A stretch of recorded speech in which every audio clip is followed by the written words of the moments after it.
Hi guys, it's Mr. Morea here, back at you guys with another video. So this is going to be the first video in a series that I'm putting together called just Basic Arizona History 101. We're going to be covering a lot of different things. I'm going to start off with the origins of Arizona, the indigenous and native people who lived in Arizona long before the Spanish colonizers and long before the Europeans ever considered coming all the way over to the New World to colonize. So I'm going to be talking a lot about the indigenous people in Arizona to start off, and then we're going to move forward in history through Arizona history, where it'll be very basic, but I think it's very important that we still talk about it and we understand it. And I want this to be a series that everyone can listen to. Everyone from people who are in kindergarten right now to people who might be 90 years old who are like, I want to learn a little bit about Arizona history. So I hope I can provide that for you guys. And this is a big shout out to all my students last year who I was able to teach this information to. We're going to start off with how Arizona got its name. So, from the Oram people in Arizona, they're a native indigenous group, there was a word called Arizoniac, meaning small spring. When European settlers, specifically the Spanish, tried to pronounce it, it would sound like Arizonia rather than Arizoniac. So there's one theory, that one is more widely accepted. However, there's still this other theory about the Basque populations of the Spanish colonizers who came into Arizona, because they had a phrase, Arizonia, meaning good oak. So there's a couple prevailing theories about where Arizona gets its name. It's probably a combination of both.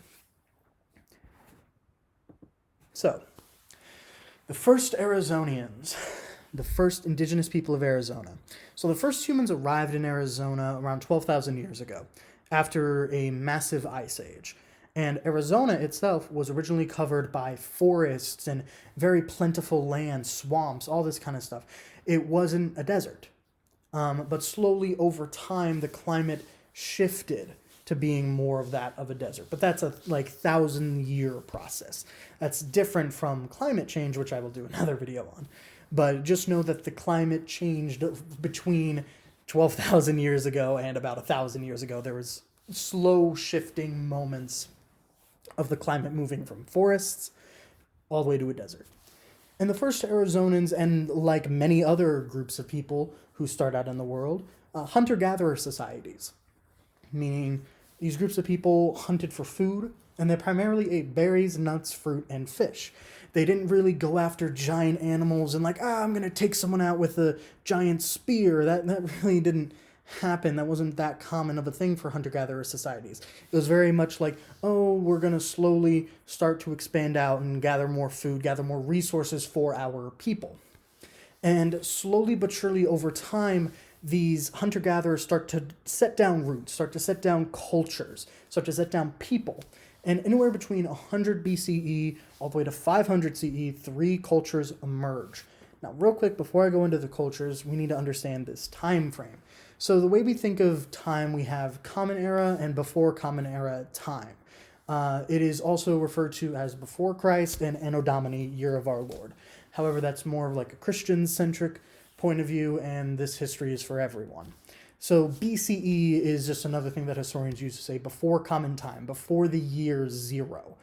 So if we're in the year 2020, this was 2,100 years ago that these cultures started emerging. And then it's over 1,500 years ago that they kind of start to slowly fade out and expand into different groups. So the three groups that we have are the Mangalan, the Hohokam, and the ancestral Pueblo. They're kind of the first Arizonans that we learn about. And a lot of it is done through archaeology, where the study of fossil records and rock records, things that are more scientifically historical rather than learning about culture and events. That's how we kind of get information from all the way back then, is a lot of science mixed together with history, so we can identify who came here before us. So here's kind of the layout of these people. So the ancestral Pueblo kind of had stay in the Four Corners region, so Utah, Arizona, New Mexico, and Colorado, where they had very large population centers with Mesa Verde and the Chaco Canyon. And then you have the Mangalans, who were mostly in northern Mexico, into parts of Texas, New Mexico, Arizona, And then you have the Hohokams, who are more in like the Maricopa region of Arizona, as well as all the way through to the border of Mexico. So this kind of gives you a perspective on how these three groups kind of expanded and where they were located. So here is some excavation, some archaeology that was done for the Mogollon people, where we can see different types of ways that they lived, ways that they did things. And we get a lot of information from these groups through this excavation, through this archaeology, where we study this stuff. And we kind of can see that they formatted buildings inside of giant, like, caves, where they could format, like, a little civilization inside the caves. Think about it. If you're living in a very, very hot climate, you need a way to escape the sun. And one of the great ways to do that was, let's build us a city inside a cave. And that became a very common practice for the Mogollons, as well as the Pueblos and the Hohokams. So we have different types of support and structure. A pit house, which was very, very common, which was kind of like a house built inside of the dirt, in the ground. And then we have more of a cultural, religious aspect on the right-hand side with the ceremonial, like, dancer, like a painting, basically, where you have a dancer with a rain cloud altar, like a headdress, and then a cornstalk wand, and this was found in New Mexico. And this starts to give us detail and insight into their religion. The Hohokams, mostly found in like southern Arizona, these are kind of some artist recreations of what they were doing, how they existed, how they lived. They built little mounds on top of mounds, as well as they had a lot of community involved things. Not saying the Mogollons didn't, but the Hohokams have a lot of evidence of this community, of this bonding. And then we have different types of pottery, of course, being very famous, all these ancient styles of pottery making, of craftsmanship. And then we have the ancestral Pueblo, which is very similar to the Mogollons. Let's build cities and structures inside of caves. Let's make it easy to get out of the sun. And all this stuff you can still see today. There are still a bunch of active sites and active archaeological areas where this stuff is still being discovered, and we're still learning more about it. And then we have more petroglyphs here, where we have like rock carvings of different events. So to get our timeline kind of under control, so the first people, those first hunter-gatherer groups, who were just kind of scrounging for food, like, we need resources, they kind of arrive in 1200 BCE. And then between 1200 and 100 BCE, that's what everyone's doing. It's like, we're gathering food, we're collecting food, we're doing this. And then around 100 BCE, so around 11,900 years after the first people arrive, these cultures start to pop up: the Mogollon, Hohokam, and ancestral Pueblo. And then around 600 CE, we have direct evidence that the Hohokam were making canals, making irrigation systems in Arizona. And the Pueblos were carving cliff dwellings, basically those like, let's live inside of a mountain so we don't have to worry about the heat. However, around 1250 CE, these cultures start to evolve. They start shifting, where we kind of have this shift into the Navajo and Apache people, where there's a lot of combinations of different indigenous groups of people, and they kind of combine together and become the Navajo and Apache, as well as just different groups moving in and out of the Arizona Valley. So this kind of gives us a breakdown of all this stuff. And the Navajo and Apache show up basically right before the Spanish start to move their way through the New World. So they were kind of very early starting compared to where the Hohokams and Mogollons and Pueblo were. However, they do have a lot of common ancestry and roots. And this will be the last thing I cover in this video, is Native American religion, indigenous religion. This is very broad. This is not talking about specific groups yet. We will get to the specific groups in the next video. But this is just a very broad history of indigenous religion and how the majority of them function. Not all. There are differences between each tribe and each custom. But this is kind of a broad overview, like I was saying.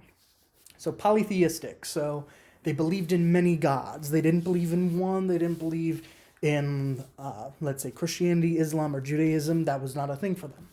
There was a belief in many gods, many spirits, many deities that were very much connected to elements of nature.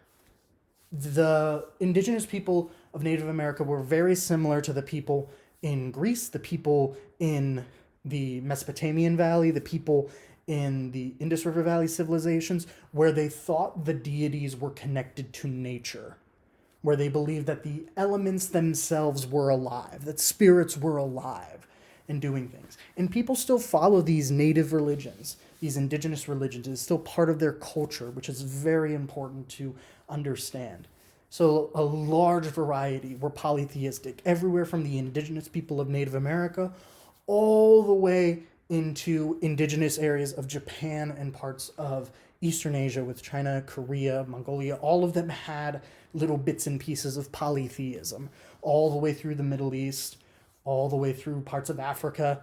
Everyone kind of had little bits and pieces of this polytheism, where there was a belief in many gods, and these gods were connected to nature. And if you want to have a good amount of crops, you better pray to a water deity, you better pray to a fertility deity, you better pray to a farming deity, because farming was a way of life for these people. And there's a lot of connection to harvests and religion in these indigenous cultures. And it's everywhere. And it's very important to understand that deep-rooted connection to nature, especially if you talk about more modern histories and more modern things happening to indigenous people. There's a lot of pushback, especially in Canada and the United States, where oil pipelines are being built and taking over indigenous land, which is a very, that is the complete opposite of what indigenous people believe and what they want. They don't want the part of their land taken over by an oil company, because the land itself is sacred. The land itself is pure, not to be consumed by moving parts and machinery.